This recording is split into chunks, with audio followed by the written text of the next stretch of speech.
Hi everyone, I apologize that it has been a super long time since I have recorded a video. Life has been really stressful with school and with, well, basically school. That's what I could pin it down to. But today for you guys, I have a review of Pretty Woman, I don't know why I'm saying it like that, Pretty Woman the Musical.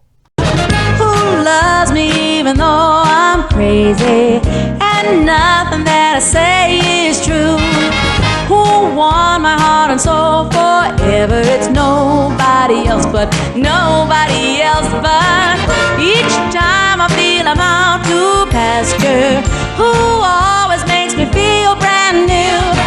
I'm pledging my allegiance, baby, to nobody else but you. So I also apologize, this video is extremely late with me posting. I saw Pretty Woman on March 27th and today is April 10th, so yeah, it's been a while and I've taken my time to do this review.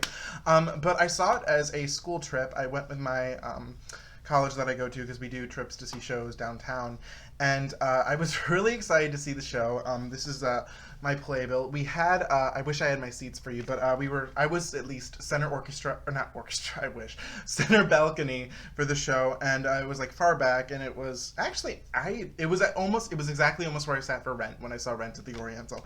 Oh yeah, Pretty Woman is making its pre-Broadway debut in Chicago, starring Samantha Barks and Steve Kazee. And since you all want to know my thoughts on it, here we go.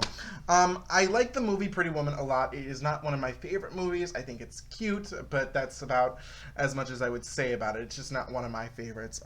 But seeing it on stage was definitely a very, very fun experience. I think that they did a great job in adapting the story from stage to film. The problem I think I had was that a lot of things were much closer to the film. It didn't feel like they were doing as much different. So it did sometimes feel like it was just the film put on stage. But that could be a positive in some people's eyes, some people in a negative. I was more neutral on it because I don't think that this is ever going to rank in my top favorite musicals I've ever seen, but it was definitely very fun. The set is very good. It's very big, very bright, very 90s, as it were.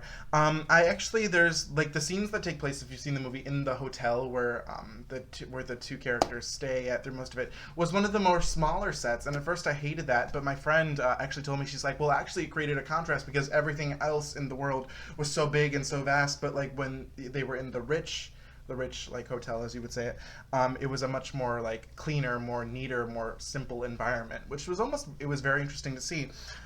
They did a great job of handling the opera scene, and the lady who was the opera singer, oh my god, what was her name? She stole, I think it's Alison Blackwell. She stole that entire number because it was really cool how they did it. I guess I want to talk about cast. Samantha Barks. I would like to say I was never a crazy person over Samantha Barks. She was never my favorite. Eponine in Les Mis, I never thought she was bad, but she never astounded me. Here I liked her a lot more. She had a lot more to do, and so I think that showed me she could do a lot more. Her American accent was very good, but here was the funny thing about it. Her American accent in Act 1 was different than her American accent in Act 2. Act 1 was I would say just a normal American accent, and then Act 2 it seemed like she was trying to do a Julia Roberts American accent, which, I can see why she's still experimenting with that because it is pre-Broadway. But I also felt that she didn't have much to work with in the song department. And I'll get more into that about the songs later. Actually, I think that that's a good leeway into the songs. So the songs were written by Bryan Adams. And as you know, he's a famous rock, pop, singer and whatever. And I said that he seemed more interested in writing, oh my god, I don't even know what the character's name is, Edward's songs more than he was interested in writing Vivian's songs. Steve Kazee gets not one, not two, but 3 slow ballads, and there was just so much time. These songs were beautifully written, and I think that if they were released as his own little solo songs on his album, great. But I felt like there was so much focus time on his material that I felt that Vivian's character suffered greatly from that because she didn't have a lot of great songs, no real standout piece that you were like, wow, that's what all these girls are going to be singing nowadays. She has this song called Anywhere But Here, which was a good opener for her. Like, I liked the tune of it. It's actually very good. And then she has one called I Can't Go Back, which was another, like, her big, like, 5 o'clock number, I want to say, in Act 2. And so, you know, they worked with what they had. And I think here's where a lot of my friends agreed. Steve Kazee just seems so miscast in this show. And I think Steve Kazee is a great actor, he was doing nothing wrong on stage, but he just wasn't the right person for this character. I think what made the movie so good was the stark contrast between Julia Roberts and Richard Gere, and with this show, Steve Kazee doesn't really look even that much older than Samantha Barks per se, and and we were all saying we wish he had the silver hair like how Richard Gere had. I think it made more of their romance seem like it had more to overcome because he was older and he was more different than her. But with this one, it didn't feel like they were all really that much different in terms of everything.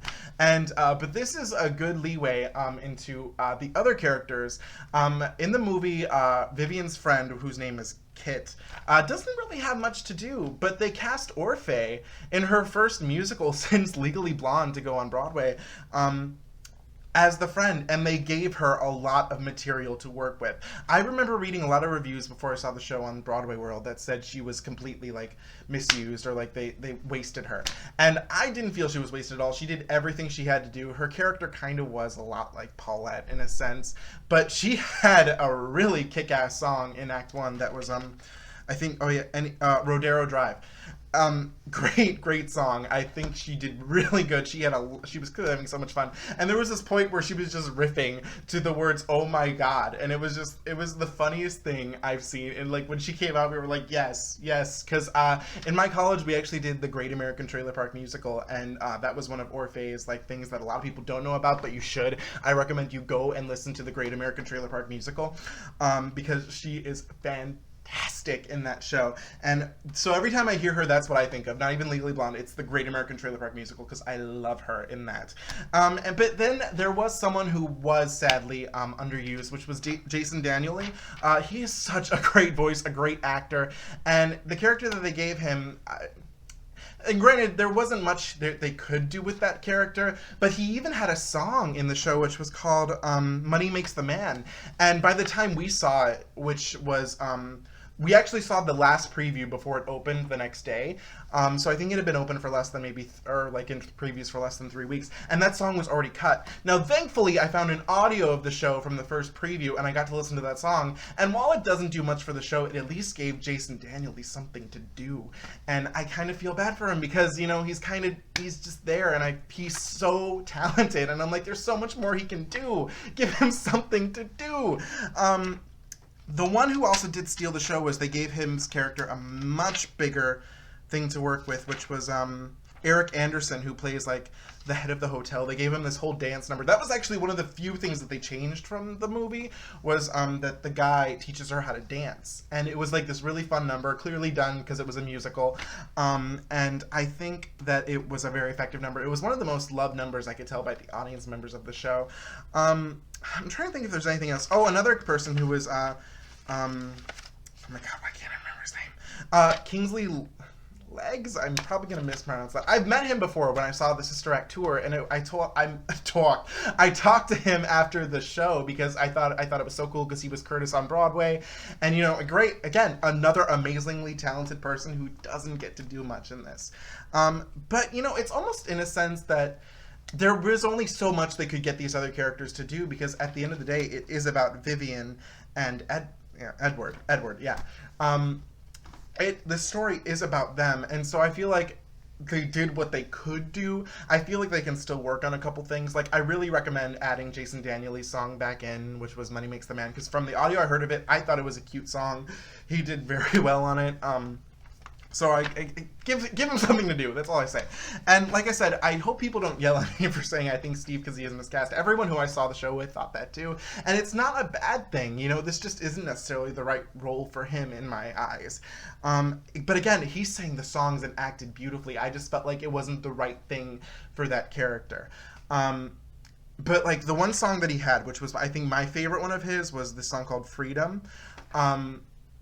It was a beautifully written song, and it was staged so beautifully with this piano, and then afterwards, But but again, it was just like kind of like, why doesn't Vivian get a really kick-ass song to sing? And I just didn't think she did. And so I'm trying to think if there's anything else I can say about it. I did find a lot of people, and I agree with this. It reminds, I think it was like on the message board, it was like a blander Legally Blonde with no songs that you remember. And I would almost kind of say that too, but that doesn't mean I didn't enjoy it. I think that it will have a decent run on Broadway. I don't see it running for too long.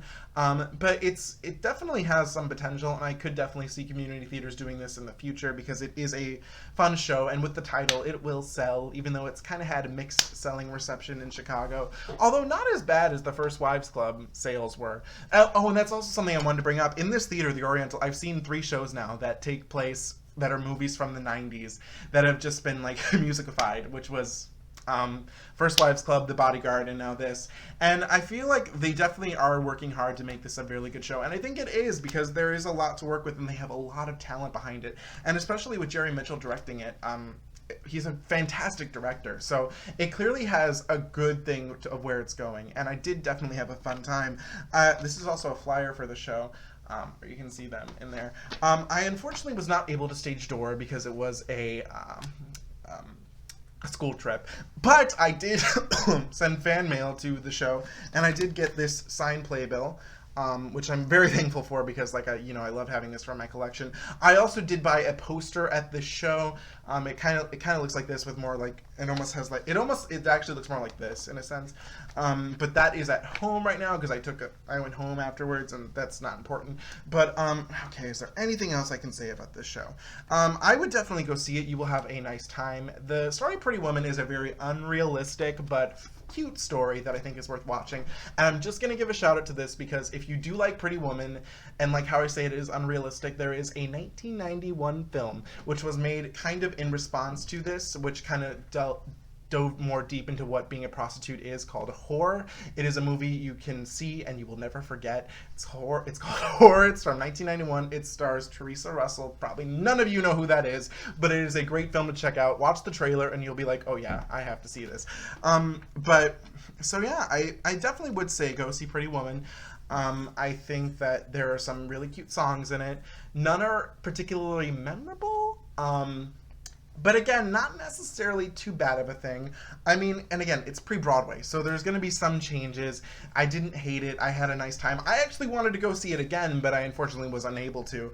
But yeah, like I said, the biggest standout for me was Orfeh. I love her. She's so talented. Why has she not been in more musicals like Legally Blonde right there?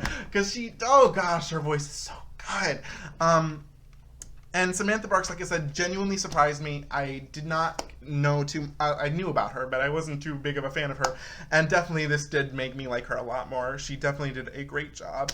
Also, there are great costumes in this show. Oh, one thing I do want to talk about before I go. The scene in which she goes back, I don't know if you've seen the movie, but like there's a scene where she's like in her like more hookery clothes and she goes into the store because he gave her his credit card and they're like, we can't serve you here. And so then she goes back like in her like beautiful outfit and then she like tells them, do you work on commission? She's like, big mistake. In the movie, it's a relatively short scene. It's a relatively short scene.